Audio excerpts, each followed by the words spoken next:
Chaque jour, un verset de la Bible, une pensée et une invitation. Plus de power avec Léo. Il y a quelque temps, j'étais à un mariage et j'ai dit que j'étais pasteur. La personne en face de moi m'a alors demandé « As-tu reçu le baptême de l'Esprit ?» J'étais un peu perplexe à cette question. Comment devrais-je répondre? Si je disais oui, il pouvait sembler un peu prétentieux. Si je disais non, cela pouvait laisser penser que j'étais un pasteur sans power spirituel. Et toi, si je t'ai posé la même question, que répondrais-tu? Penses-tu être rempli du Saint-Esprit? Lisons ensemble le texte d'aujourd'hui. Actes chapitre 19, versets 1 et 2. Paul, qui était passé par les hauts pays, descendit à Éphèse et il trouva quelques disciples. Et elle leur dit « Avez-vous reçu l'Esprit Saint quand vous êtes devenus croyants ?» Ils leur répondirent « Nous n'avons même pas entendu parler d'un Saint-Esprit. » Certains aujourd'hui sont aussi ignorants en ce qui concerne l'œuvre du Saint-Esprit qu'étaient les croyants d'Éphèse. Pour autant, aucune vérité n'est si clairement enseignée dans la parole de Dieu.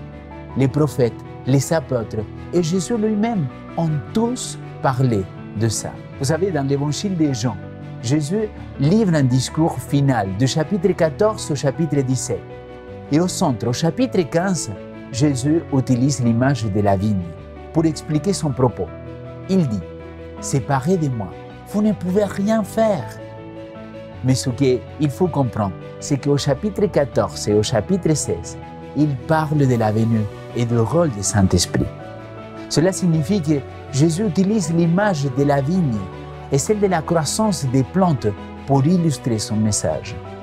Le Saint-Esprit, c'est un peu comme la sève qui circule dans une vigne pour faire grandir, fleurir et produire des fruits. C'est une image si simple mais extrêmement puissante pour comprendre ce que l'Esprit accomplit en nous aujourd'hui.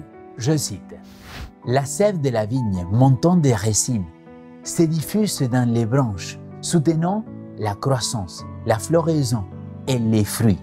Il en est ainsi de la puissance vivifiante du Saint-Esprit, provenant du Sauveur, pénétrant l'âme, renouvelant les motivations et les affections, en ramenant même les pensées à l'obéissance à la volonté de Dieu, rendant le bénéficiaire capable de porter le précieux fruit des saintes actions. » Chers amis, si nous sommes remplis du Saint-Esprit, nous sommes appelés à grandir et à porter des fruits. Personne ne peut répondre à ta place si tu as reçu le baptême de l'Esprit ou pas. Mais tu peux demander à notre Père Céleste de t'envoyer le Saint-Esprit afin qu'il te fasse grandir, produire des fruits et te donner plus de power.